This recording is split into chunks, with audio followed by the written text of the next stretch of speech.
একদিন হযরত আলী রাদিয়াল্লাহু তাআলা আনহু রাসূলুল্লাহ সাল্লাল্লাহু আলাইহি ওয়াসাল্লাম এর সাথে মসজিদে বসেছিলেন। তখন এক ছোট ছেলে এসে হযরত আলী রাদিয়াল্লাহু তাআলা আনহুকে বলল, আমার কাছে একটি প্রশ্ন আছে। হযরত আলী রাদিয়াল্লাহু তাআলা আনহু মুস্কি হাসি দিয়ে বললেন, কি প্রশ্ন? বাচ্চা শিশুটি বলল, যদি আমি জলে কিছু পাথর ফেলি তাহলে কি সে পাথর কখনো ভেসে উঠবে?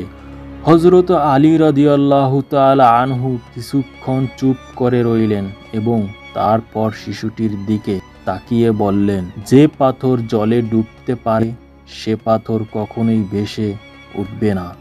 তবে যদি তুমি পরিপূর্ণ ঈমানের সাথে আল্লাহর দিকে চলো, তোমার জীবন কখনোই পরাজিত হবে না। ঠিক যেমন পাথর জলে ডুবে যায়। শিশুটি অবাক হয়ে শুনল এবং হযরত আলী রাদিয়াল্লাহু তাআলা আনহু এর কথা বুঝতে পারল। সে জানল যে মানুষের জীবনে যতই কঠিন সময় আসুক, যদি আল্লাহর উপর বিশ্বাস থাকে তার জন্য সবকিছুই সহজ হয়ে যায়। এই গল্প থেকে আমাদের শিক্ষা হলো, ঈমান ও বিশ্বাসের শক্তিতে কঠিন মুহূর্ত পার করা সম্ভব।